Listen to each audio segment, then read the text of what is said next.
সন্ত ৰামপাল গুৰু মহাৰাজ হৈছে এনে এজন মহাপুৰুষ যিজনে নিজৰ সত্য ভক্তি, তত্ত্বজ্ঞান, কৰোণা আৰু সেৱাৰ বলত সমাজত এক নতুন আদৰ্শ বলবৎ কৰিছে।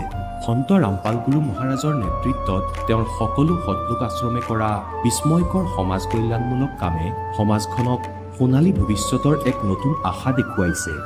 সন্ত ৰামপাল গুৰু মহাৰাজৰ পৰা নাম দীক্ষা গ্ৰহণ কৰাৰ পিছত লাখ লাখ লোকৰ কৰ্কট ৰোগ, এইডছ আদি দুৰাৰোগ্য ৰোগ নিৰাময় হ'ল। সন্তজনাৰ জ্ঞানৰ পৰা অনুপ্ৰাণিত হৈ তেওঁৰ অনুগামীসকলে লাখ লাখ ইউনিট ৰক্তদান কৰে। সন্তজনাই লাখ লাখ ভগ্নী কন্যাৰ যৌতুকমুক্ত বিয়াৰ আয়োজন কৰালে। সন্তজনাই লাখ লাখ মানুহক ড্ৰাগছ আসক্তিৰ পৰা মুক্ত কৰিলে। কোটি কোটি ধ্বংসপ্ৰাপ্ত পৰিয়াল শান্তিত লাগিল। সন্তজনাৰ আশ্ৰমত সমাৱেশৰ সময়ত বিনামূলীয়া চকুৰ চিকিৎসা আৰু দন্ত চিকিৎসাৰ ব্যৱস্থা কৰা হয়। সন্ত ৰামপাল গুৰু মহাৰাজৰ দ্বাৰা পৰিৱেশ সুৰক্ষাৰ উদ্দেশ্যে সময়ে সময়ে বৃহৎ পৰিসৰত বৃক্ষৰোপণ কৰা হয়। সন্তজনাই আৰ্তজনক তাৎক্ষণিক সকাহ দিবলৈ এম্বুলেন্স সেৱা আৰম্ভ কৰিছিল। সন্তজনাই তেওঁৰ অনুগামীসকলক তেওঁলোকৰ শৰীৰ দান কৰিবলৈ অনুপ্ৰাণিত কৰে, যাতে মানৱতাৰ সেৱা আৰু চিকিৎসা ক্ষেত্ৰত উন্নতি কৰিব পৰা যায়। সন্ত ৰামপাল গুৰু মহাৰাজৰ সকলো আশ্ৰমত প্ৰতিদিনে বিনামূলীয়া ধৰ্মভোজৰ আয়োজন কৰা হয়, য'ত প্ৰতিবাৰেই প্ৰতিটো জাতি, প্ৰতিটো ধৰ্মৰ মানুহে একেলগে বহি ভোজন কৰে।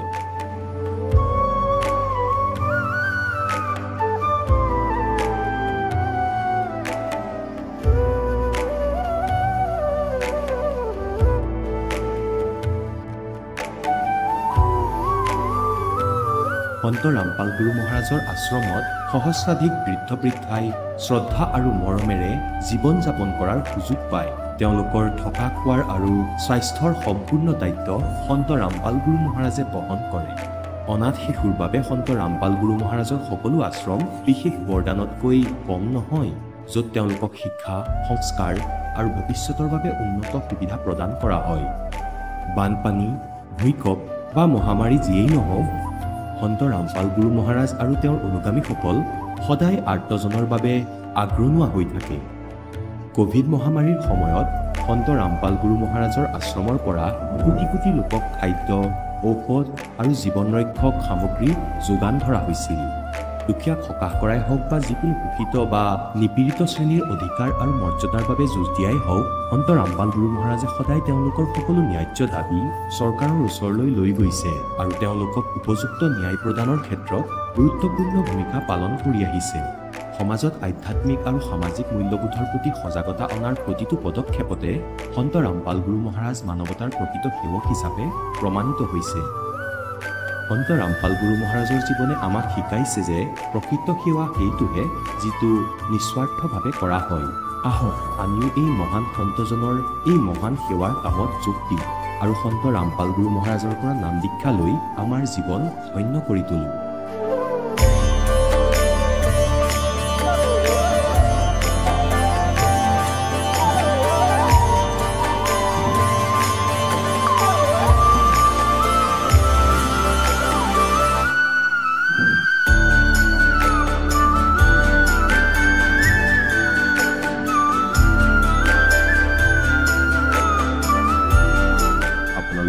পৰিয়ালৰ সৈতে সৎলোক আশ্ৰমলৈ আন্তৰিকতাৰে আমন্ত্ৰণ জনোৱা হয়।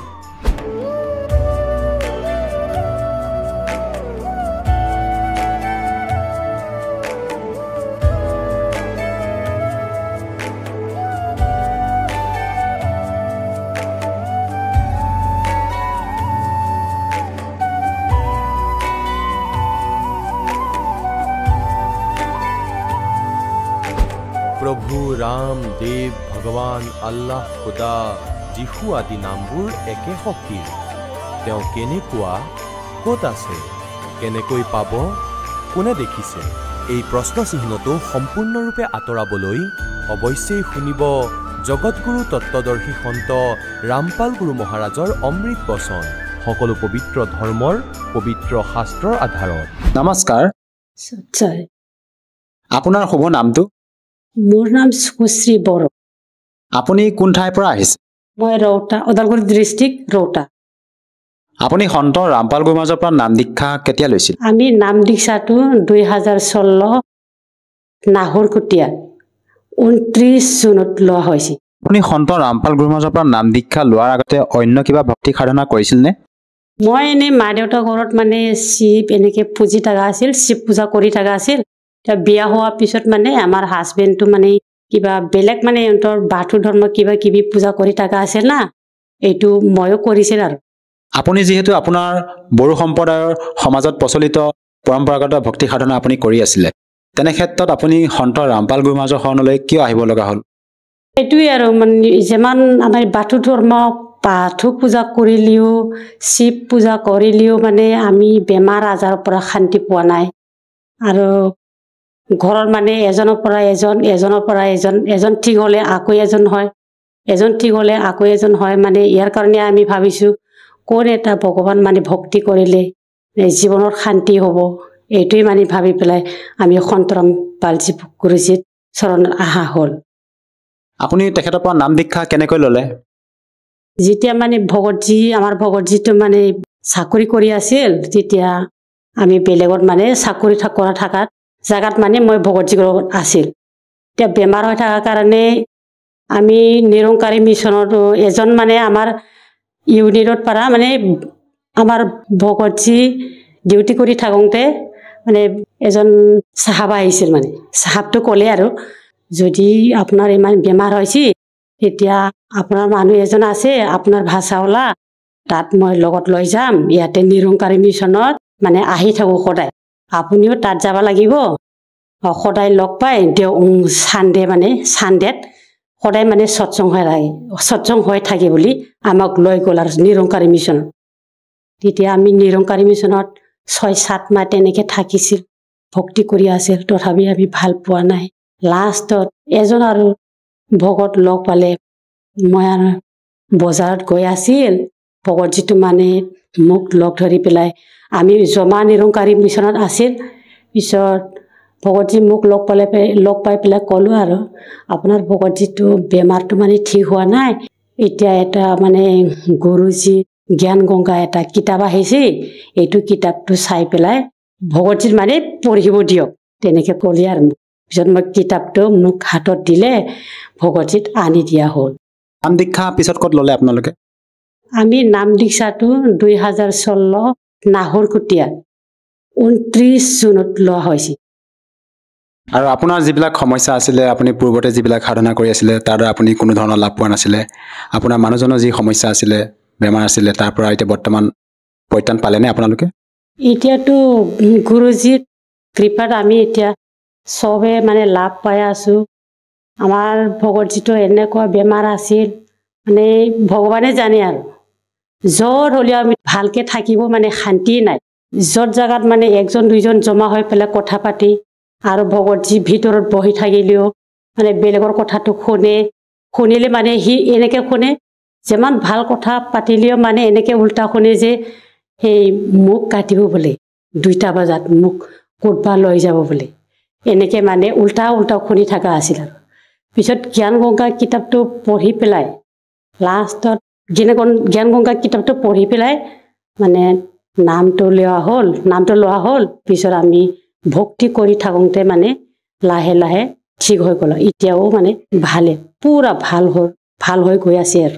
আপোনাৰ মানুহজন যি মানসিকভাৱে মানে ৰোগগ্ৰস্ত আছিলে, তেওঁৰ যি মেণ্টেলিটিৰ সমস্যা আছিলে, তাৰ বাবে আপোনালোকে ডক্তৰৰ কাষলৈ গৈছিলনে? আমি ডক্তৰ দেখালোঁ, কবিৰাজ দেখালোঁ, চব জেগাত আমি ঘূৰি ফুৰি মানে 2014 বেমাৰ হৈছি, 2014 আৰু 15 এই 2 বছৰটো আমি কালি কবিৰাজ ডক্তৰ পাছত আমি গৈয়ে আছে, তথাপি আমি ভালে হোৱা নাই। পিছত 2015তে আমি অৰুণাচল আলঙত মানে যেতিয়া চাকৰি কৰিছিল আমাৰ ভগতজী, তাত যাওঁতে মানে এই ভগতজীয়ে মানে আমাক ৰক্ষা কৰা হ'ল। আপুনি যিহেতু সন্ত ৰামপাল গুৰুমাজৰ পৰা নাম দীক্ষা লোৱাৰ পিছতে বিভিন্ন প্ৰকাৰে লাভ পাইছে, আপোনাৰ মানুহজনৰ যি মেণ্টেলিটি সমস্যা আছিলে তাৰ পৰা পৰিত্ৰাণ পালে আপোনাৰ মানুহজনে, লগতে আপুনিও বিভিন্ন ধৰণৰ লাভ পাইছে। ইয়াৰ উপৰিও আপুনি আৰু অন্য কিবা লাভ পাইছেনে? মানে মোৰো এনেকৈ কেতিয়াবা আগত মানে একবাৰ ডায়েৰিয়া বেমাৰ হৈছিল মোৰ। এই ডায়েৰিয়া বেমাৰটো মানে একবাৰ বহুত ডাঙৰ হৈ পেলাই আকৌ মানে কেতিয়াবা 15 দিন 20 দিন পিছত আকৌ হৈ থকা আছিল আৰু আমি আৰু সন্তৰাম পালজী গুৰুজীৰ পৰা নাম দিছা লয় এইটো মানে এইটো বেমাৰো মানে মোৰ পৰা এতিয়া নাই আপোনাৰ যে ডায়েৰিয়া বেমাৰ আছিলে সেই চিকিৎসা আপুনি ডক্টৰৰ কাষলৈ গৈ কৰিছিল নে মানে ডক্টৰৰ চাই পেলাই মানে বিচিটো অলপ ঠিক হ'ল তথাপি মানে বাৰে বাৰে হৈ থকা আছিল আৰু পিছত নাম দিছা লোৱাৰ পিছত এইটো মানে আজিলৈকে হোৱা নাই সঁচাকৈ এইটো এটা আচৰিত কথা যিটো বেমাৰ নেকি ডক্টৰে ঠিক কৰিব পৰা নাছিলে আপোনাৰ ডায়েৰিয়াৰ দৰে যি মাৰাত্মক ৰোগ কিন্তু সন্ত ৰামপাল গুৰুমাজৰ পৰা নাম দীক্ষা লোৱাৰ পিছতে আপোনাৰ সেই ডায়েৰিয়াৰ দৰে মাৰাত্মক ৰোগৰ পৰা আপুনি পৰিত্ৰাণ পাইছে এইটো আচলতে কেনেকৈ সম্ভৱ আপোনালোকক সন্ত ৰামপাল গুৰুমাজে এনেকুৱা কি ভক্তি বিধি দিয়ে যাৰ বাবে নেকি আপুনি এনেদৰে লাভ পাইছে মানে সন্ত ৰামপালজী আমাক শাস্ত্ৰবিধি অনুকূল ভক্তি দি ইয়াৰ কাৰণে আমি লাভ পাই আছো যিহেতু আপুনি সন্ত ৰামপাল গুৰুমাজৰ পৰা নাম দীক্ষা লোৱাৰ পিছতে আপুনি বিভিন্ন প্ৰকাৰে লাভ পালে আজি আপুনি নিজে মত ব্যক্ত কৰিলে আমাৰ দৰ্শকসকলৰ সন্মুখত যিসকল দৰ্শকে আজি আপোনাক টিভি স্ক্ৰীণত প্ৰত্যক্ষ কৰি আছে আপুনি তেওঁলোকক কি বাৰ্তা দিব বিচাৰে যাতে তেওঁলোকেও আপোনাৰ দৰে উপকৃত হ'ব পাৰে বাৰ্তাত মানে মই কি ক'ম মানে মই যে আগত ইমান বেমাৰ আজাৰত পৰি আছিল য'ত গ'লে আমি ঠিক পোৱা নাই বেমাৰ আজাৰ ঠিক হোৱা নাই লাষ্টত সন্ত ৰামপালজী গুৰু মহাৰাজজী চৰণত গৈ পেলাই এতিয়া চবে মানে বেমাৰ আজাৰ ঠিক হৈ পেলাই চবে ঠিকেই আছে আৰু বেমাৰ আজাৰৰ পৰা আমি ঠিক হৈ গ'ল চব মানে অলপ সুখ শান্তি হৈ গ'ল এতিয়া মানে আপোনালোকেও চবে মানে সন্ত ৰামপালজী গুৰু মহাৰাজ কি চৰণত গ'লে ভক্তি কৰি থাকিলে মানে আমাৰ নিচিনা আপোনালোকেও লাভ পাই যাব যদিহে কোনো লোকে সন্ত ৰামপাল গুৰুমাজৰ পৰা নাম দীক্ষা ল'ব বিচাৰে কেনেকৈ ল'ব পাৰিব মানে আজিকালি চবৰে হাতত মানে মোবাইল ফোন থাকে মোবাইল ফোনত মানে সন্ত ৰামপালজী মহাৰাজত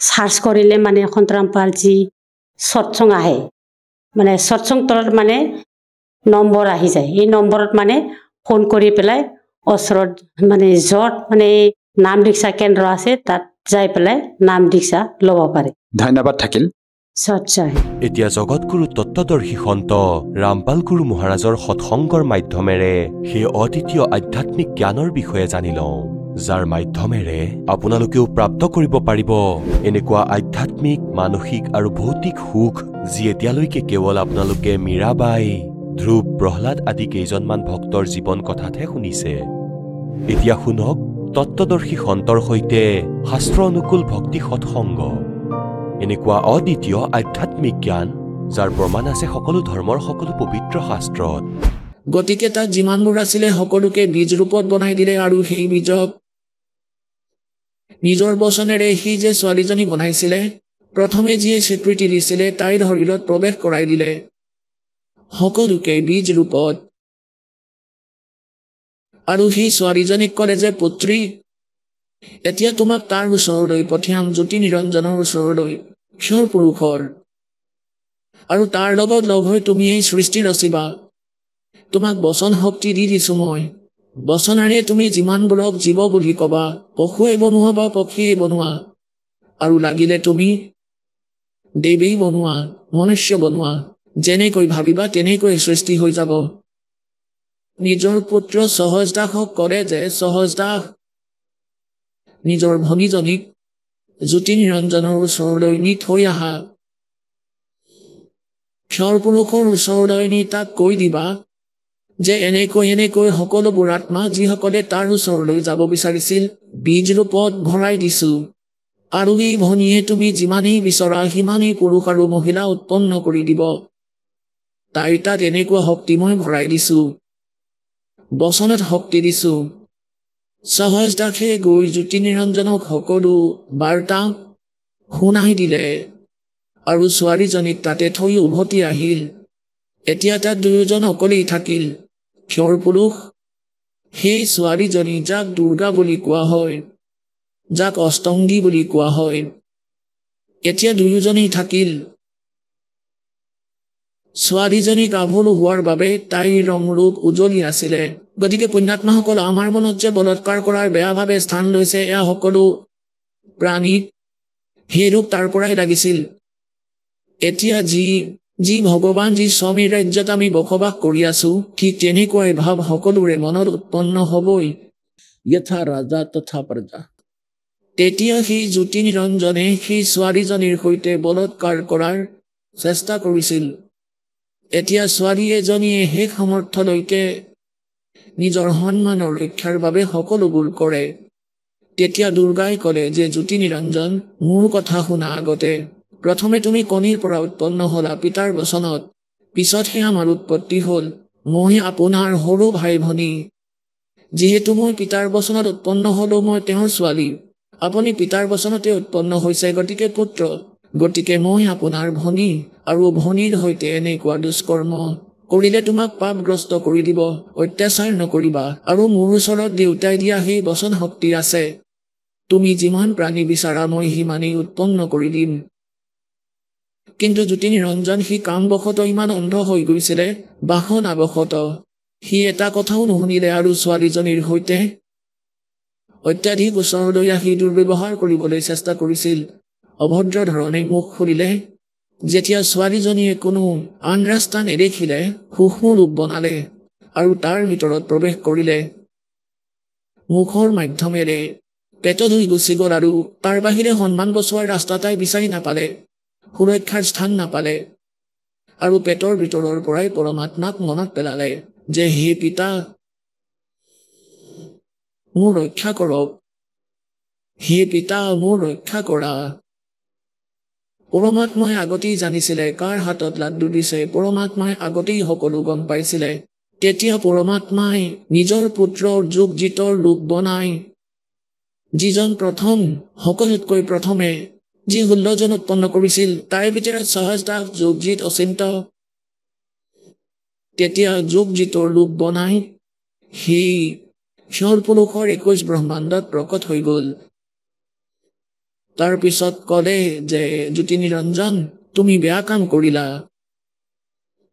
এনেকুৱা ভাল লোকত যদি কোনোবাই অত্যাচাৰ কৰে, তেন্তে সি ভয়ংকৰ দণ্ড পায়। পৰম পিতাৰ আদেশ শুনি লোৱা। আজিৰ পৰা তোমাৰ নাম কাল হ'ব।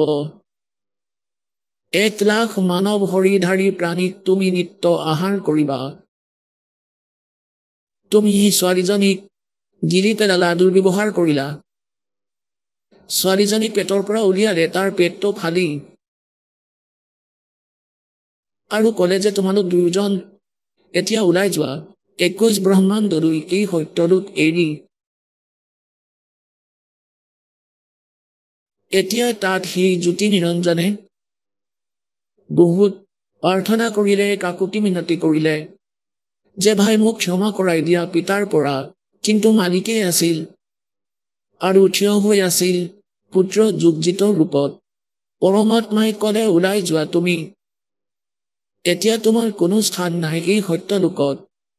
ইমানখিনিয়ে কৈ যোগজিত ৰূপত পৰমাত্মা অদৃশ্য হৈ গ'ল। আৰু জ্যোতি নিৰঞ্জনৰ 21 ব্ৰহ্মাণ্ড তাৰ পৰা গুচি গ'ল বিমানৰ দৰে। দুৰ্গা আৰু সি কেৱল দুজন থাকি গ'ল। এতিয়া তাৰ পৰা 16 অংশৰ দূৰত্বত সত্যলোকৰ অন্তিম স্থানৰ পৰা, আৰু এই 16 অংশ কোষ নীল পদ্ম শংখ ইমানখিনি দূৰত্বলৈ আহি 21 ব্ৰহ্মাণ্ড কেইখনে ঘূৰিবলৈ আৰম্ভ কৰিলে।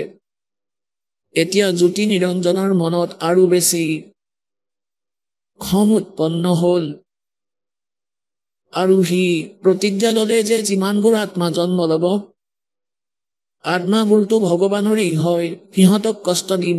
আৰু সি সত্য পুৰুষক অৰ্থাৎ পিতাক দুখী কৰিম, তেওঁৰ আত্মাবোৰক কষ্ট দিম। তাৰ পিছত সি দুৰ্গাৰ লগত আকৌ সেই নিজৰ ইচ্ছা পূৰ্ণ কৰিবলৈ চেষ্টা কৰিলে। ছোৱালীজনীয়ে আকৌ কাকুতি কৰিলে যে জ্যোতি নিৰঞ্জন, মোৰ ওচৰত বচন শক্তি আছে। আপোনাক সৃষ্টি লাগে, মই সৃষ্টি ৰচনা কৰি দিম। আপুনি এই অত্যাচাৰ নকৰিব। প্ৰথম কথাটো আপুনি মোৰ ডাঙৰ দাদা আৰু মই সৰু ভনী। আৰু দ্বিতীয় কথা, আপোনাৰ পেটৰ পৰা বাহিৰলৈ আহিছো, গতিকে পুত্ৰী। মানে তাই বহুত চেষ্টা কৰিলে যাতে তাৰ বুদ্ধি ঠিকনালৈ আহি যাওক। দুৰ্গাই বহুত চেষ্টা কৰিলে, কিন্তু সি নামানিলে।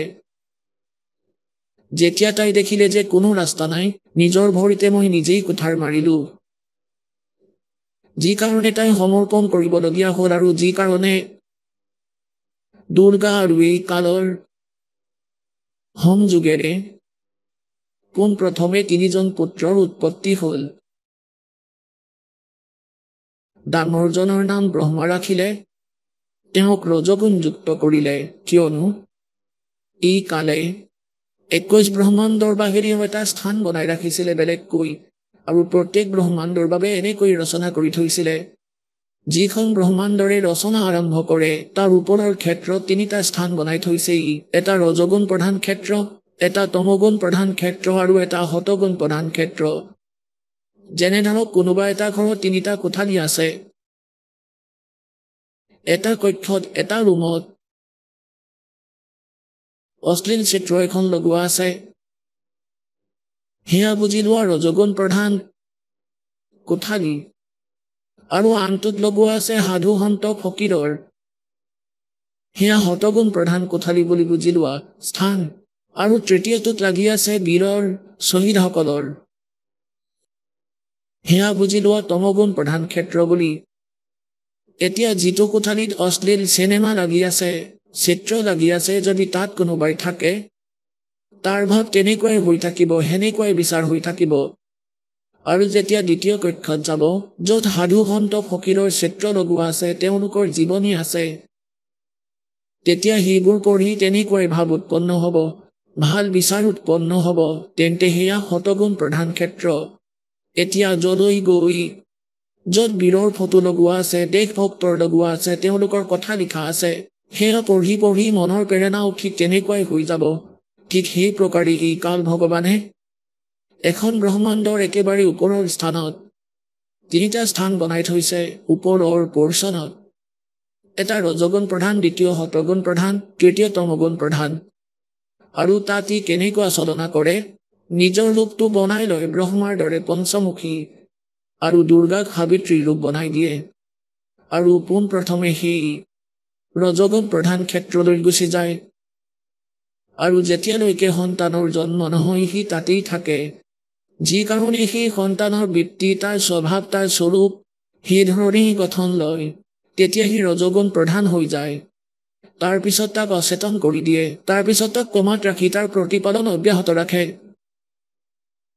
তাৰ পিছত ই যায় হতগুণ প্ৰধান ক্ষেত্ৰলৈ তাৰ পিছত তালৈ গৈ সি স্বয়ং বিষ্ণু ৰূপ ধাৰণ কৰে 4টা বাহু বনাই লয় আৰু বিষ্ণুৰ দৰে চেহেৰা বনাই লয় আৰু দুৰ্গাৰ লক্ষ্মীৰ দৰে চেহেৰা বনাই লয় ধাৰণ কৰায় আৰু সিহঁতে তাত থাকি সিহঁতৰ সংযোগত যি সন্তান উৎপন্ন হয় সি হতগুণযুক্ত হয় আৰু তাৰ নাম বিষ্ণু ৰাখি দিয়ে আৰু যেতিয়ালৈকে তাৰ জন্ম নহয় তেতিয়ালৈকে তাতেই থৈ দিয়ে গতিকে সি তেনেকুৱা গুণযুক্তই হৈ যায় তাৰ পিছত সিহঁত 3য় স্থানলৈ যায় দুৰ্গাক লৈ গৈ তেওঁ পাৰ্বতীৰ ৰূপৰ বনাই দিয়ে আৰু নিজকে শিৱৰ দৰে জটা ধাৰণ কৰা এনেকুৱা স্বৰূপ বনাই লয় তাৰ পিছত সন্তানটো তেনেকুৱা ৰূপৰেই জন্ম হয় তাৰ তাতো সেই গুণেই আহে এই প্ৰকাৰে সি ৰজগুণ ব্ৰহ্মা হতগুণ বিষ্ণু আৰু তমগুণ শংকৰৰ উৎপত্তি কৰি তাৰ পিছত যেতিয়া সিহঁত যুৱক হয় সিহঁতক শেষনাগত বিষ্ণুক আৰু তাৰ পিছত তাৰ পৰা উলিয়াই কমল এটা যাদুগৰীও কৰিব পাৰে এনেকুৱা কাম তাৰ নাভিৰ পৰা কমল উলিয়াই দিলে আৰু তাৰ ওপৰত ব্ৰহ্মাক সচেতন কৰি দিলে আৰু সেইফালে শিৱক তাৰ পৰা আনি চেতনা ঘূৰাই দিলে কৈলাশ পৰ্বতত তেওঁলোকক একত্ৰিত কৰিলে শ্ৰী দেৱী ভাগৱতৰ 3য় স্কন্ধত আপোনালোকক এতিয়া দেখুৱাম তাৰ ভিতৰত সম্পূৰ্ণ বিৱৰণ আছে এই 3জনক একত্ৰিত কৰিলে বিমানত বহালে দুৰ্গাই বিষ্ণুদেৱ অচেতন হৈ আছিল তাৰ পৰা এগৰাকী দেৱী ওলাই আহিল আৰু বিষ্ণুৱে চেতনা ঘূৰাই পালে পিছত বিমানত বহুৱাই লৈ গ'ল এইটো দীঘল পৰিক্ৰমা বেলেগকৈ কওঁ তাৰপিছত কি হ'ল এই 3জনকে ঘূৰাই ফুৰাই পিছত এওঁলোকক বেলেগ বেলেগ দ্বীপ দি দিলে এওঁলোকৰ বেলেগ বেলেগ ৰাজধানী বনাই দিলে ব্ৰহ্মাদেৱক ব্ৰহ্মপুৰী বনাই দিলে বিষ্ণুদেৱক বিষ্ণুলোক বনাই দিলে দি দিলে শিৱদেৱক শিৱলোক বনাই দি দিলে এতিয়া 3জনৰে বিবাহ কৰোৱাটো আৱশ্যক আছিল দুৰ্গাই নিজৰ বচনেৰে 3গৰাকী পুত্ৰী উৎপন্ন কৰিলে আৰু 3ওকে সমুদ্ৰত লুকুৱাই দিলে নিজৰ সিদ্ধিৰে যুৱতীসকলক তাৰ পিছত ক'লে তোমালোক যোৱা সাগৰলৈ তাৰ পিছত তাৰে আগতে আকাশবাণী কৰিছিলে কালে নিজৰ পত্নীক ক'লে যে আজিৰ পৰা মই প্ৰতিজ্ঞা লৈছো মই কেতিয়াও কাৰো সন্মুখত বাস্তৱিক ৰূপত নাহো আৰু মোৰ ভেদ কাকো নকবা আৰু যদি মোৰ কথা কৈ দিয়া তেন্তে কথা বেয়া হ'ব এতিয়া দুৰ্গা জালত পৰিল তাৰ অনুসৰি চলিবলৈ তেওঁ বাধ্য হৈ পৰিছিল সি কোৱাৰ বাবেই তেওঁ শ মিছা কথা ক'ব লাগে চলনা কৰে নিজৰ পুত্ৰসকলকো বাস্তৱিকতাৰ বিষয়ে নকয় এতিয়া পুণ্যাত্মাসকল এতিয়া আপোনালোকৰ মনলৈ এইটো আহিব যে পিতৃয়েতো সকলোবোৰ জানে তেওঁতো আমাক ইয়ালৈ আহিব দিব নালাগিছিল পুণ্যাত্মাসকল আমাৰ ইচ্ছা ইমানেই প্ৰবল হৈ গৈছিল যে আমি বাধা দিয়াৰ পিছতো নৰখিলো এটা সময়ত এই দাসে জুনিয়ৰ ইঞ্জিনিয়াৰৰ চাকৰি কৰিছিলে আৰু তাত এজন আমাৰো কনষ্ট্ৰাকশ্যনৰ কাম চলি আছিলে আৰু লগতে নলাৰো কনষ্ট্ৰাকশ্যনৰ কাম চলি আছিল তেতিয়া তাত এজনী ছোৱালীয়ে বনোৱা কাম কৰি আছিল দুপৰীয়াৰ সময়ত গছ এডালৰ তলত বনোৱাসকলো বহি আছিলে আৰু আমিও বহি আছিলো আমি নিজৰ খোৱা বস্তু খাই আছিলো আৰু সেই বনোৱাসকলেও লগতে খাই আছিলে আৰু এজনী ছোৱালীয়ে বেয়াকৈ কান্দি আছিলে তাইৰ দুটা সন্তান আছিলে এটাটো মাটিত শুই আছিলে আৰু আনটোক গছৰ ডালত ওলোমাই থৈছিলে এখন কাপোৰত বান্ধি যেনেকৈ দুলন বিচনা বনাই দিয়ে তাই সুধিলে যে ভনী কিয় কান্দি আছা তুমি কি কথা হ'ল একো খোৱাও নাই তাই ক'লে যে মই বহুত ধনী ঘৰৰ ছোৱালী আছিলো আৰু মই নিজৰ কৰ্ম নিজেই বেয়া কৰিলো যাৰ লগত মই বিয়া কৰিলো এই বিয়া মই নিজৰ মতেই কৰিছিলো আৰু ই আমাৰ তাত চাকৰৰ কাম কৰিছিল আৰু মই ইয়াৰ চলনাত বন্দী হৈ গলো মোৰ মা দেউতাই বহুত বুজালে মোক যে পুত্ৰী বহুত কষ্ট পাবা বিয়াহে পাতিব লাগে আমি পাতি দিমতো ভালদৰে পাতি দিম তোমাক আমাৰ চকুৰ সন্মুখতেই ৰাখিম কিন্তু মই একেবাৰেই নামানিলো মই ইমানেই আসক্ত হৈছিলো এই দুষ্ট ব্যক্তিজনত এতিয়া কান্দি আছে নিজৰ কৰ্মৰ বাবে আৰু মই ৰাতি পলাই গৈছিলো কিছু গহনা লগত লৈ আৰু বহু দূৰলৈ গুচি গলো মা দেউতাক আমি কোনো কথাই গম পাব দিয়া নাছিলো এতিয়া মোৰ দুটা সন্তান আছে যি ধন আনিছিলো ইটো সকলো মদ পানী খাই উৰাই দিলে এতিয়া মই হাজিৰা কৰো আৰু সি মদ খাই ঘৰত পৰি থাকে মই নিজৰ কৰ্ম বেয়া কৰাৰ বাবে কান্দি আছো নিজৰ ভৰিত নিজেই কুঠাৰ মাৰিলো মা দেউতাইতো ভালদৰেই বুজাইছিলে কিন্তু মই নামানিলো তেতিয়া পৰমাত্মাৰ এই বাণী দাসৰ মনলৈ আহিল যে আমিও নিজৰ ভৰিত এনেদৰে কুঠাৰ মাৰিছো আমি একেবাৰেই নুশুনিলো আৰু এনেকৈ পিছত কষ্ট কৰিবলগীয়াই হয় এতিয়া সেইজন দয়ালু তেওঁ দেউতাকতকৈও দয়ালু যে সন্তানসকল আহি যোৱাকো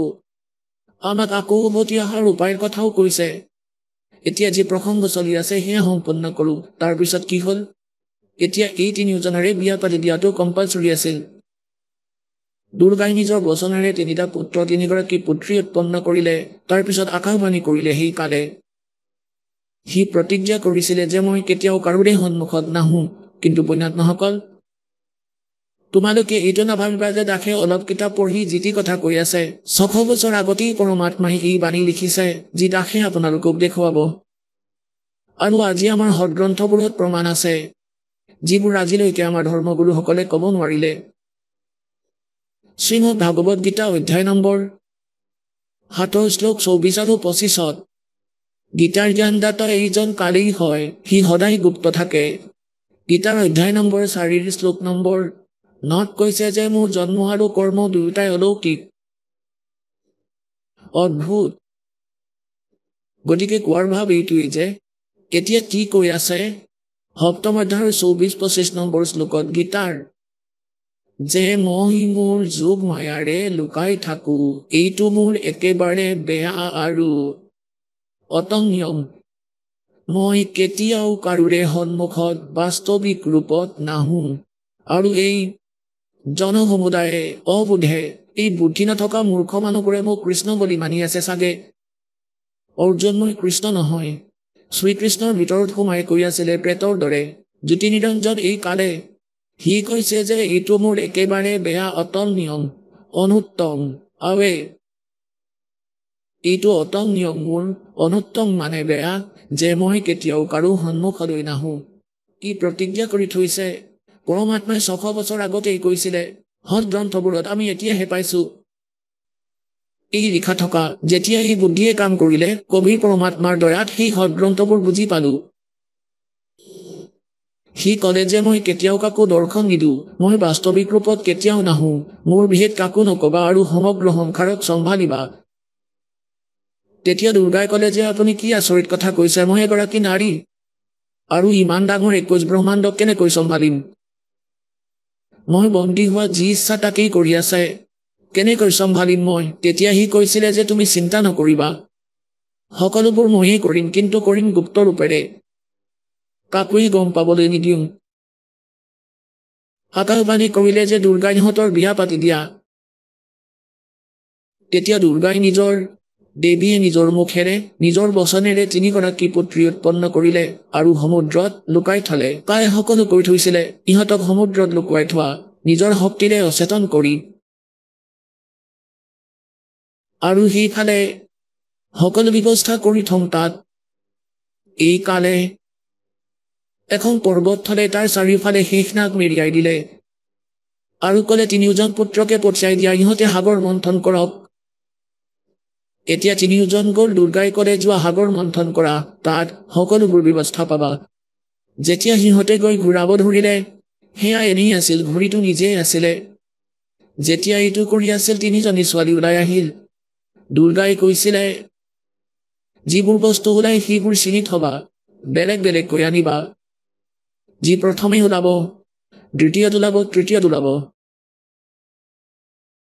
এইটো মনত ৰাখিবা কোনটো প্ৰথমে ওলাইছে কোনটো দ্বিতীয় কোনটো তৃতীয় 3জনী ছোৱালী আহিলে সেই ফাংচন নিজে নিজে বন্ধ হৈ গ'ল নচলিলে আৰু সিহঁতে বুজি পালে যে এইটোৱেই ওলাবলগীয়া আছিলে উভতি আহিল ছোৱালী কেইজনীক বেলেগ বেলেগ কৈ লৈ মাকক ক'লে যে এইগৰাকী প্ৰথমে ওলাইছিল দ্বিতীয়তে এইগৰাকী তৃতীয়তে এইগৰাকী এই প্ৰকাৰে এই 3 পুত্ৰৰ জন্ম হৈছিলে প্ৰথমে ব্ৰহ্মাৰ হৈছিলে দ্বিতীয়তে বিষ্ণুৰ দুৰ্গা আৰু এই কালৰ সংযোগেৰে আৰু তৃতীয়তে শংকৰৰ হৈছিলে তেতিয়া দুৰ্গাই ক'লে যে প্ৰথমে ওলাই অহা জনীৰ নাম সাবিত্ৰী হ'ব আৰু ব্ৰহ্মাৰ সৈতে বিয়া পাতি দিলে তেতিয়া কোনো বৰযাত্ৰী নাছিলে পুণ্যাত্মাসকল অলপ ধ্যান দিবা এই দাসৰ বাণীবোৰত যি সময়ত ব্ৰহ্মা বিষ্ণু শিৱৰ বিয়া হৈছিলে সেই সময়ত বৰযাত্ৰী নাছিলে মাকে কেৱল কৈছিলে যে এইগৰাকী লগত বিয়া হ'ব হৈ গ'ল বিয়া এনেকৈ দ্বিতীয়জনীৰ নাম লক্ষ্মী ৰাখিলে আৰু বিষ্ণুৰ লগত বিয়া পাতি দিলে যিগৰাকী দ্বিতীয়বাৰত ওলাইছিলে আৰু তৃতীয়বাৰত যিগৰাকী ওলাইছিল একেবাৰে শেষত শংকৰৰ লগত বিয়া হ'ল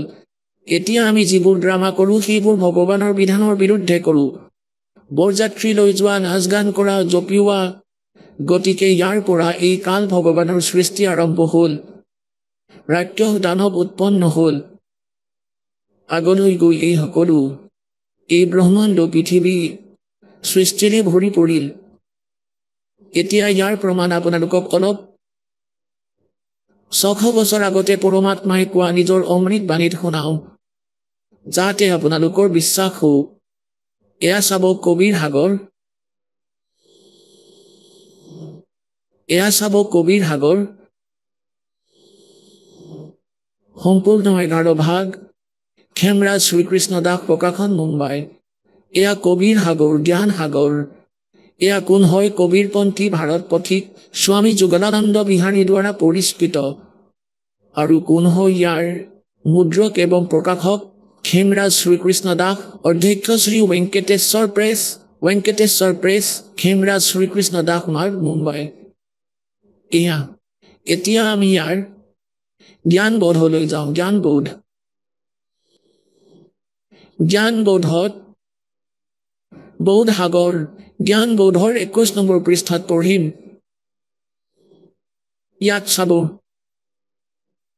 এতিয়া পৰমাত্মাই কি কৈছে যে धर्मदास ये जग बोरा ना कोई न जाने पद निर्वाण यही कारण मैं कथा पसारा जग से कहिए एक राम नियारा एया राम यही ज्ञान जग जीव सुनावो सब जीवों का भरम नसावो अब मैं तुमसे कहूँ चिताई त्रिदेवन की उत्पत्ति भाई পৰমাত্মাই কৈছে যে ধৰ্মদাস নিজৰ মৰমীয়াল আত্মা ধৰ্মদাস দেৱক কিয়নো পৰমাত্মাৰ বিধান পৰমাত্মাৰ যি নিয়ম সেয়া অটল আৰু সেয়া বেদতো প্ৰমাণিত, কাৰণ বেদত ভগৱানৰ মহিমা লিখা আছে পৰমাত্মাৰ। তাতে কৈছে ঋগ্বেদ মণ্ডল নম্বৰ 9 সূক্ত নম্বৰ 86 86 মন্ত্ৰ 26 আৰু 27 ঋগ্বেদ মণ্ডল নম্বৰ 9 সূক্ত 82 মন্ত্ৰ 1 2 3 ঋগ্বেদ মণ্ডল নম্বৰ 9 সূক্ত 94 মন্ত্ৰ 1 ঋগ্বেদ মণ্ডল নম্বৰ 9 সূক্ত 95 মন্ত্ৰ 2 ঋগ্বেদ মণ্ডল নম্বৰ 9 সূক্ত 54 মন্ত্ৰ 3 ঋগ্বেদ মণ্ডল নম্বৰ 9 সূক্ত 20 মন্ত্ৰ 1 ঋগ্বেদ মণ্ডল নম্বৰ 9 সূক্ত 1 মন্ত্ৰ 8 আৰু 9 ঋগ্বেদ মণ্ডল নম্বৰ 9 সূক্ত 96 মন্ত্ৰ 16 পৰা 20লৈকে আৰু বহুতো স্থানত এইটো প্ৰমাণ আছে যে পৰমাত্মা ওপৰৰ লোকত থাকে। ওপৰৰ চতুৰ্থ লোকতো ভগৱান থাকে, য'ত বহি সকলোৰে ৰচনা কৰে। আৰু তাৰ বাহিৰে আকৌ তলৰ লোক সৎলোকতো থাকে, তৃতীয় মুক্তিধামত। তাৰ পৰা গতি কৰি আহে আৰু ভাল আত্মাবোৰক লগ কৰে। তেওঁলোকক জ্ঞান কয়, যথাৰ্থ জ্ঞানৰ সৈতে পৰিচিত কৰায়। আৰু তেওঁ কবিৰ দৰে আচৰণ কৰে আৰু নিজৰ জ্ঞানক লোকোক্তিৰ মাধ্যমেৰে, কবিতাৰ মাধ্যমেৰে তেওঁ কৈ উচ্চাৰণ কৰি শুনায়। গীতাৰ অধ্যায় নম্বৰ 4 শ্লোক নম্বৰ 32 কৈছে যে অৰ্জুন, যথাৰ্থ যি ভক্তি আৰু যোগৰ তথ্য বিস্তাৰৰ সৈতে সচিদানন্দ ঘনব্ৰহ্ম ব্ৰাহ্মণী মুখে সচিদানন্দ ঘনব্ৰহ্মই নিজৰ মুখ কমলেৰে যি জ্ঞান কৈছে, তাত আছে সেই যথাৰ্থ জ্ঞান, সেই তত্ত্বজ্ঞান। চতুৰ্থ অধ্যায়ৰ 34 নম্বৰ শ্লোকত কৈছে যে সেই তত্ত্বজ্ঞানক তুমি তত্ত্বদৰ্শী সন্তৰ ওচৰলৈ গৈ বুজা। তেওঁক দণ্ডৱত প্ৰণাম কৰিলে, কপটতা এৰি তেওঁক সেৱা আৰু তেওঁক প্ৰশ্ন কৰিলে, সেই তত্ত্বদৰ্শী সন্তই তোমাক তত্ত্বজ্ঞানৰ উপদেশ কৰিব। গতিকে সেই তত্ত্বজ্ঞান পুণ্যাত্মাসকল পৰমাত্মাই স্বয়ং কৈছে, এই সচিদানন্দ ঘনব্ৰহ্মৰ বাণী দাসে শুনাই আছে। গতিকে যিসকল ভালাত্মা গৃহভক্তক লগ কৰিলে তেওঁলোক আদৰণীয় ধৰ্মদাস চাহেবদেৱ, আদৰণীয় মুলুকদাস চাহেবদেৱ, আদৰণীয় নানক চাহেবদেৱ, আদৰণীয় মুলুকদাস চাহেবদেৱ, আদৰণীয় দাদু চাহেবদেৱ, আদৰণীয় গৰীবদাস চাহেবদেৱ, গাঁও চুৰাণীজি ৰাজ্যাৰ হাৰিয়ানাৰ, আদৰণীয় ঘিচা দাস চাহেবদেৱ, গাঁও খেখৰা, জিলা বাঘবত হৈ গ'ল এতিয়া, বাঘবতৰ জন আৰু উত্তৰ প্ৰদেশৰ জন, আৰু আদৰণীয় স্বামী ৰামানন্দ দেৱ, কাশীৰ জন।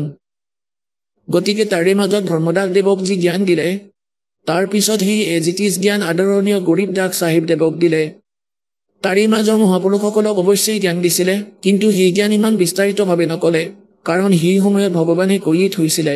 গৰীবদাস দেৱক আকৌ এবাৰ কোৱালে এইবাবে, কাৰণ মাজতে কবিৰ পন্থত সোমোৱা কালৰ দূতসকলে কবিৰ সাগৰত কিবা নহয় কিবা নিজৰ মনেৰে ভাবি চিন্তিয়ে হাল সলনি কৰিছিলে, কিন্তু বেছিভাগ কবিৰ সাগৰে সুৰক্ষিত হৈয়ে আছে। য'ত পৰমাত্মাৰ দয়া হ'ল, সিহঁতৰ বুদ্ধি সেইখিনি গৈয়ে নাপালে। গতিকে ইয়াত যি ধৰ্মদাস দেৱ আছে, তেওঁ ভাল আত্মা, পুণ্যাত্মাবোৰৰ মাজৰে হয়, যিসকলক পৰমাত্মাই বিধান অনুসৰি আহি লগ কৰে। এতিয়া দাসে আপোনালোকক সেই ৰচনা শুনাব পৰমাত্মাৰ, সচিদানন্দ ঘনব্ৰহ্মই নিজৰ মুখ কমলেৰে কোৱা বাণী আপোনালোকক শুনিব। धर्मदास ये जग बोराना कोई न जाने पद निर्वाणा। এতিয়া কবিৰ সাগৰৰ পৰা পঢ়ি শুনাও আপোনালোকক, যাতে আনে মনে সজা বুলি নাভাবক। 600 বছৰ আগতেই ভগৱানে লিখা বাণী এয়া। তেওঁ কোৱা বাণী ধৰ্মদাস দেৱে লিখিছে। धर्मदास ये जग बोराना कोई न जाने पद निर्वाणा। यही कारण मैं कथा पसारा जग से कहिए वो राम नियारा। यही ज्ञान जग जीव सुनावो सब जीवों को भरम नसावो। अब मैं तुमसे कहूँ चिताई ही तेरे देवन की उत्पत्ति भाई। এতিয়া পুণ্যাত্মাসকল, প্ৰথমে ইয়াত কি কৈছে পৰমাত্মা কবিৰ দেৱে নিজৰ মৰমীয়াল আত্মাক। প্ৰথমতেতো ধৰ্মদাস দেৱক নামৰ মহিমাৰ আধাহে কৈছে। आदि नाम है गुप्त अमोला धर्मदास में तुमसे खोला। এয়া চাব, आदि नाम है गुप्त अमोला धर्मदास में तुमसे खोला। गुप्त मता पावे जब जो कोई गहत गेही तज बैरागी हुई। आदि नाम गुप्त संसारा जो पावे हो जग से हो डारा। अब कहते हैं धर्मदास ये जग बोराना और कोई ना जाने पद निर्वाणा। ধৰ্মদাস দেৱক পৰমাত্মাই কৈছে যে এই মুক্তি মাৰ্গৰ বিষয়ে কোনেও নাজানে। পৰমাত্মাই কৈ আছে ধৰ্মদাস দেৱ, যি মুক্তি মাৰ্গৰ বিষয়ে মই তোমাক ক'বলৈ গৈ আছো ইয়াৰ সৈতে কোনোৱেই পৰিচিত নহয়। আৰু যি বাণী মই তোমাক শুনাবলৈ গৈ আছো যে তিনিওজন দেৱতাৰ উৎপত্তি কেনেকৈ হ'ল ইয়াৰ সৈতেও কোনো পৰিচিত নহয়। धर्मदास ये जग बोराना कोई न जाने पद निर्वाणा। यही कारण मैं कथा सुना पसारा जग से कहिए एक राम नियारा। যি আমি আজিলৈকে শ্ৰীৰাম শ্ৰীকৃষ্ণ বিষ্ণু আৰু শংকৰ ভগৱান আদিক ভগৱান বুলি মানিছিলো, কৈছে এওঁলোকতকৈ বেলেগ হৈ সেই পৰমাত্মা চাব। धर्मदास ये जग बोराना कोई न जाने पद निर्वाणा। यही कारण मैं कथा पसारा जग से कहिए वो राम नियारा। এইটো ৰাম। यही ज्ञान जग जीव सुनावो सब जीवों का भरम नसाओ। अब मैं तुमसे कहूँ चिताई ही तेरे देवन की उत्पत्ति भाई। তিনি দেৱতা ব্ৰহ্ম বিষ্ণু মহেশ্বৰৰ উৎপত্তিৰ বিষয়ে কম। कुछ संक्षेप कहूँ गौराई सब संशय तुमरे मिट जाई। भरम गए जग वेद पुराना आदि राम का वेद न जाना। এয়া আদি ৰাম হৈ যি আগৰ আটাইতকৈ পুৰাতন সনাতন ভগৱান। राम राम सब जगत बखाने आदि राम कोई बिरला जाने। ইয়াত ৰাম ৰাম বুলি সকলোৱে কয়, কিন্তু আদি ৰাম যি সনাতন পৰমাত্মা তেওঁৰ বিষয়ে কোনেও নাজানে। কোৱা হয় राजा राम सबको यह जग जाने तुमसे ताको भेद बखाने। এই ৰজা ৰামক সকলোৱে জানে, আদি ৰামক কোনেও নাজানে। ज्ञानी सुने सो हृदय लगाई मूर्ख सुने तो गम ना पाई। এতিয়া কি কৈছে পৰমাত্মাই? এই তিনি দেৱতাৰ উৎপত্তি শুনাম। माँ अष्टंगी पिता निरंजन ये जमदारुण वंशन अंजन।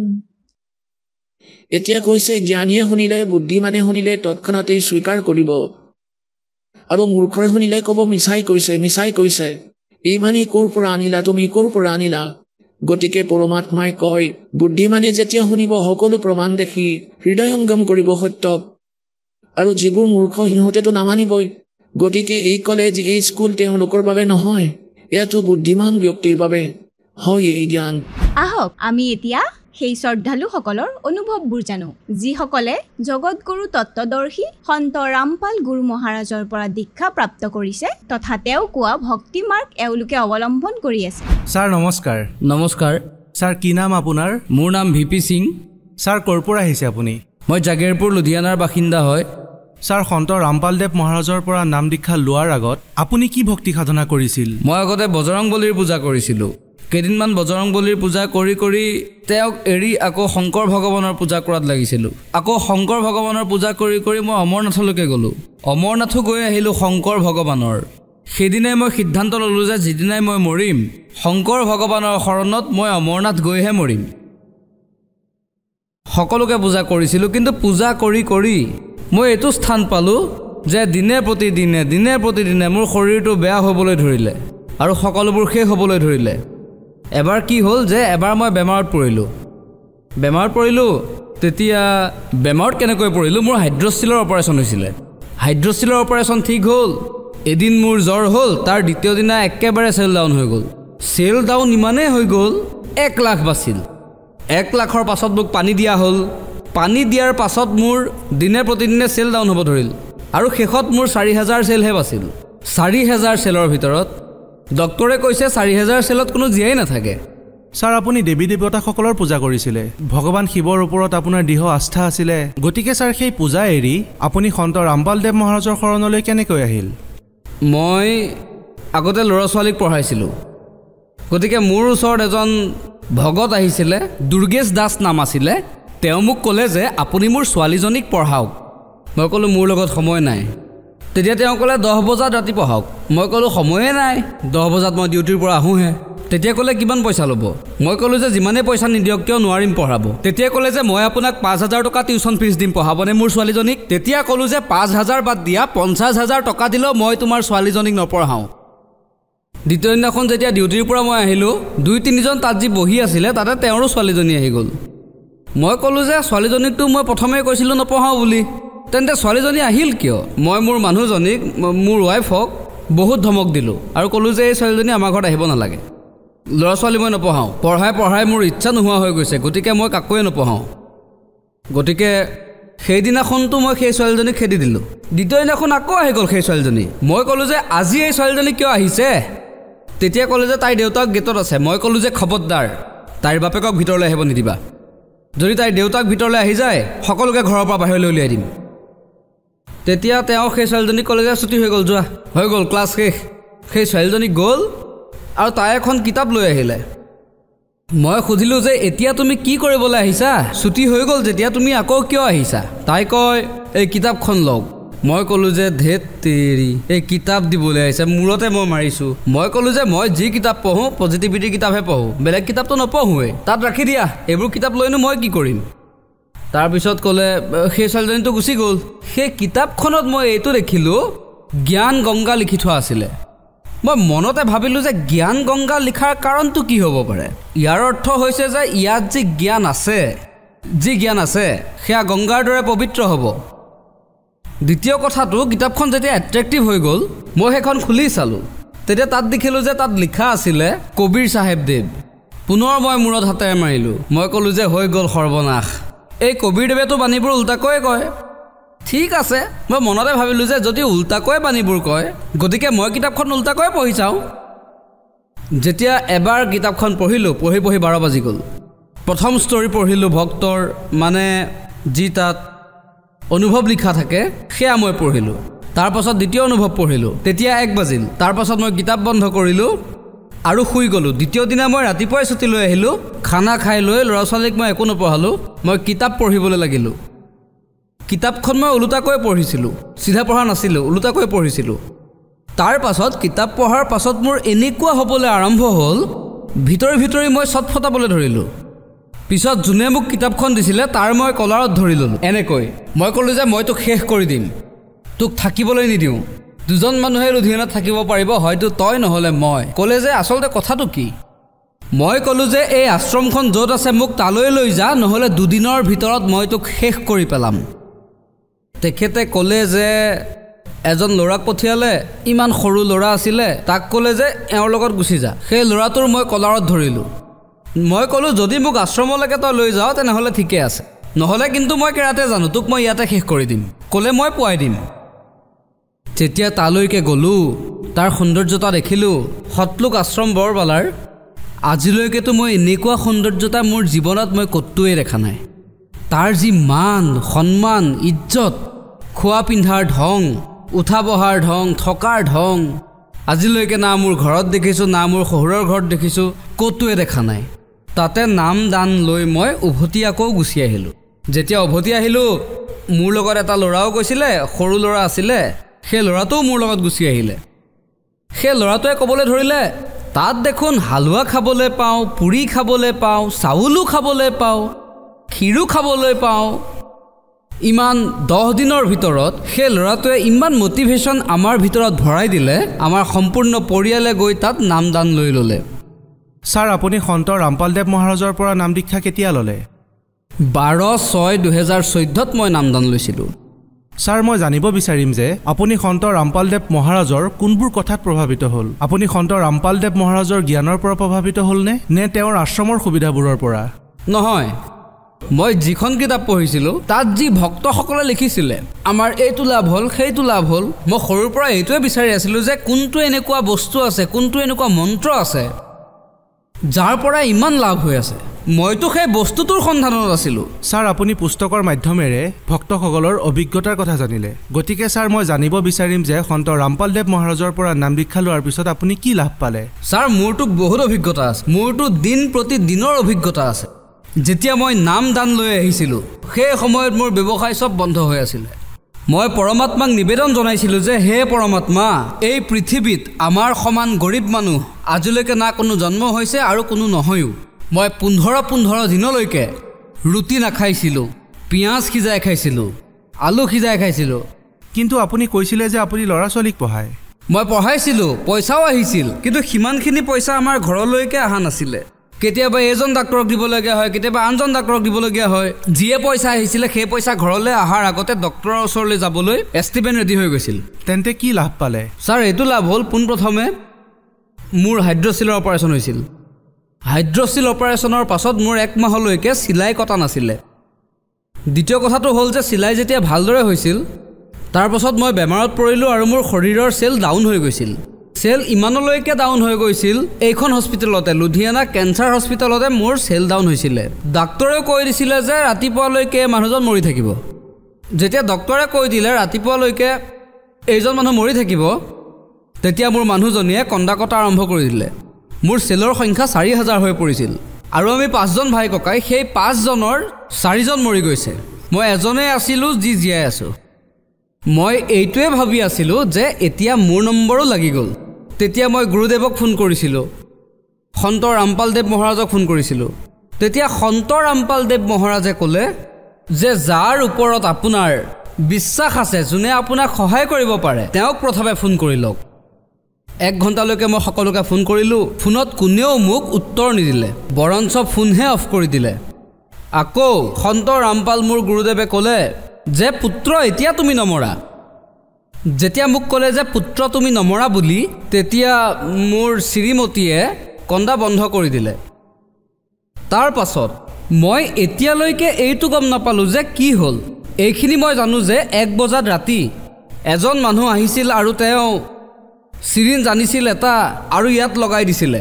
ৰাতিপুৱা হওঁতে হওঁতে ডাক্তৰ পোনপ্ৰথমে মোৰ ওচৰলৈ আহিছিল আৰু ক'লে যে এই মানুহজন জীয়াই কেনেকৈ আছে।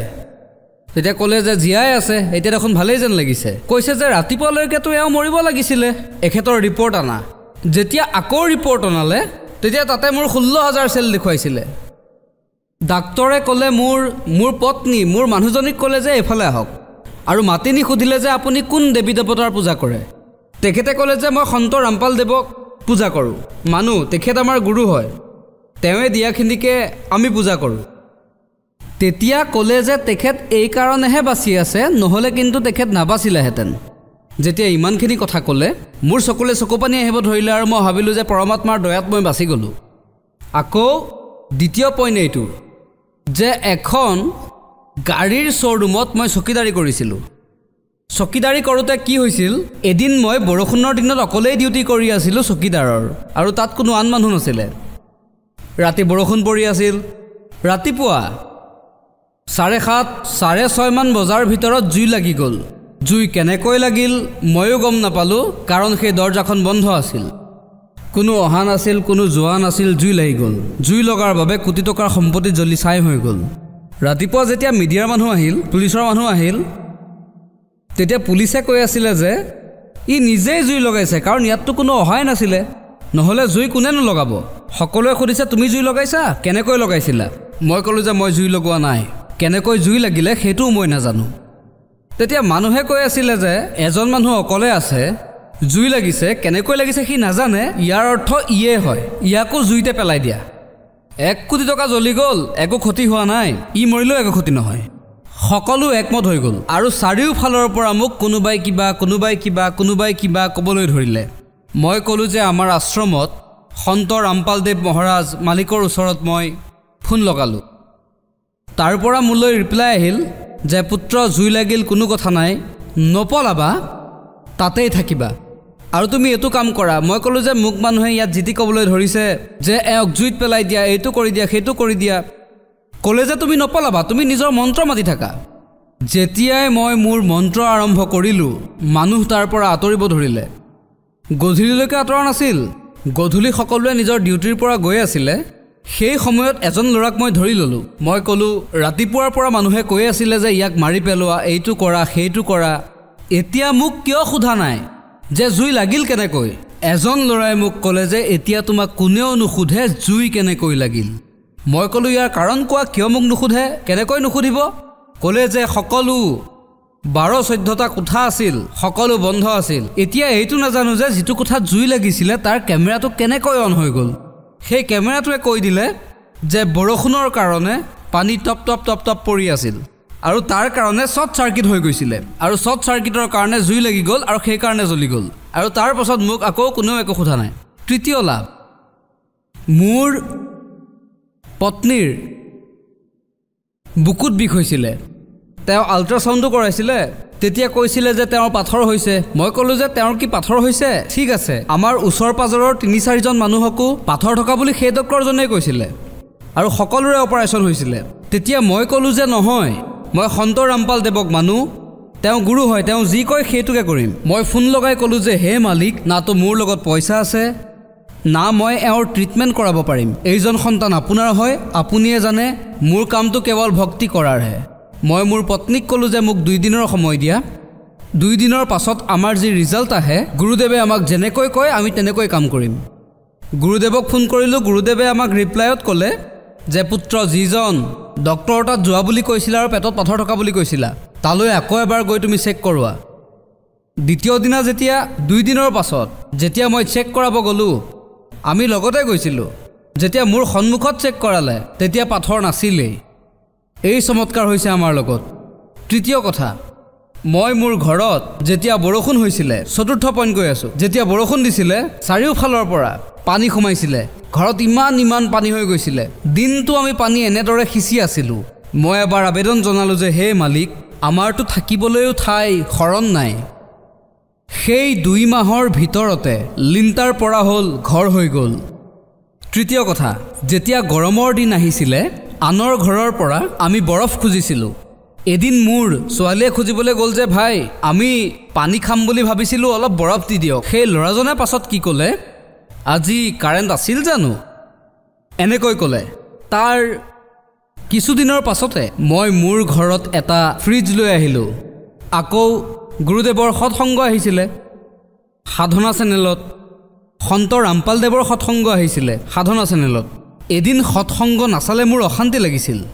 যেতিয়া মই কাৰোবাৰ ঘৰত গৈছিলোঁ চাবলৈ সময়ত, তেতিয়া কৈছিলে আমাৰতো চিৰিয়েলৰ লোকচান হৈ যাব, আমাৰ চিৰিয়েলৰ লোকচান হ'ব।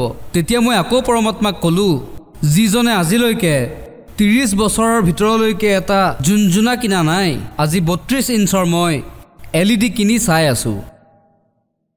চতুৰ্থ কথা, যেতিয়া মই অলপ যি পইচা মই উপাৰ্জন কৰিছিলোঁ, মোৰ সন্তানৰ এটা সৰু ল'ৰা আছে 10 বছৰৰ, তাৰ সৰুৰ পৰাই গোটেই শৰীৰ যি হয় হাতীৰ ছালৰ দৰে আছিল। তাক বাহিৰৰ ল'ৰা ছোৱালীয়ে এনেদৰে কয় যে হাতীৰ ছাল আহি গ'ল, হাতীৰ ছাল আহি গ'ল। তাৰ শৰীৰ এনেদৰে ফাটি যায় গোটেই শৰীৰ। তেতিয়া মই ক'লোঁ ল'ৰাটোক যে পুত্ৰ, আশ্ৰমলৈ যাম আমি, গুৰুদেৱে আশীৰ্বাদ দি আছে। ল'ৰাটোৱে ক'লে, গুৰুদেৱ মোৰ শৰীৰটো চাই লওক। গুৰুদেৱে সম্পূৰ্ণ শৰীৰ চালে, য'ত নেকি মোৰ সন্তানৰ বেমাৰ জন্মৰ পৰাই আছিল, 3 বছৰ বয়সৰ পৰাই আছিল, নিমুনিয়া হৈছিল আৰু ডক্টৰে কৈছিলে যে ইয়াৰ নিমুনিয়া কেতিয়াও ভাল নহয়, এই বেমাৰ কেতিয়াও নাযায়। PMCH পাটনা, বিহাৰৰ আটাইতকৈ সৰ্বশ্ৰেষ্ঠ হস্পিটেল, PMCHৰ ডক্টৰেও তাৰ চিকিৎসা কৰিব নোৱাৰিলে। লুধিয়ানাৰ ডেৰেচিৰ হস্পিটেল, সেইখনেও ঠিক কৰিব নোৱাৰিলে। ডাঙৰ ডাক্তৰক দেখুৱালোঁ কিন্তু নহ'ল। তেতিয়া গুৰুদেৱে এটা কথাই ক'লে যে পুত্ৰ, যোৱা, ভক্তি কৰা, পৰমাত্মাই দয়া কৰিব। আপোনালোকে বিশ্বাস কৰক, 20 দিনৰ ভিতৰত মোৰ সন্তানৰ শৰীৰ ঠিক হৈ গ'ল বিনা ঔষধেৰে। এইটো আমাৰ লাভ হৈছিলে। আৰু আজি পৰমাত্মাৰ দয়া, গুৰুদেৱৰ, সন্ত ৰামপাল দেৱৰ দয়াৰ বাবে ঘৰত সুখ আৰু শান্তি আছে। ছাৰ, আপুনি ভগত সমাজক কি বাৰ্তা দিব বিচাৰে? ভগতসকলক, ভগত সমাজকতো মই প্ৰাৰ্থনা কৰিব বিচাৰোঁ যে যিকোনো প্ৰকাৰৰ কোনো ভগত ভাইৰ যিকোনো বেমাৰ হওক, আমাৰ গুৰুদেৱে কয় যে কেঞ্চাৰ হওক বা কেঞ্চাৰৰ দেউতাকেই হওক, ভক্তি কৰা, কেঞ্চাৰৰ দেউতাকো পলাই যাব। যিয়ে বেমাৰ নহওক, এতিয়াতো লাখটা প্ৰমাণ পালোঁ, যিমান ছুগাৰৰ বেমাৰ আজিলৈকে হৈছে কোনো ডক্টৰে ঠিক কৰিব নোৱাৰে। সন্ত ৰামপাল দেৱ মহাৰাজৰ আশীৰ্বাদেৰে, মন্ত্ৰৰেহে গোটেই বেমাৰ পলাই যায়। Sir, thank you very much.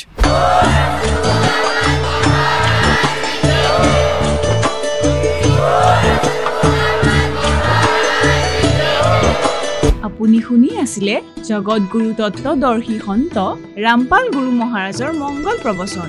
অধিক জানিবৰ বাবে ভিজিট কৰক www.rampalguru.org jagatgururampalji.org সন্ত ৰামপাল গুৰু মহাৰাজৰ শুভ আশীৰ্বাদত সমগ্ৰ বিশ্বতে 500তকৈ অধিক নাম দীক্ষা কেন্দ্ৰ আছে য'ত সন্ত ৰামপাল গুৰু মহাৰাজৰ দ্বাৰা বিনামূলীয়াকৈ নাম দীক্ষা দি থকা হৈছে আপোনাৰ ওচৰৰ নাম দীক্ষা কেন্দ্ৰৰ ঠিকনা জানিবলৈ সম্পৰ্ক কৰক 7082208528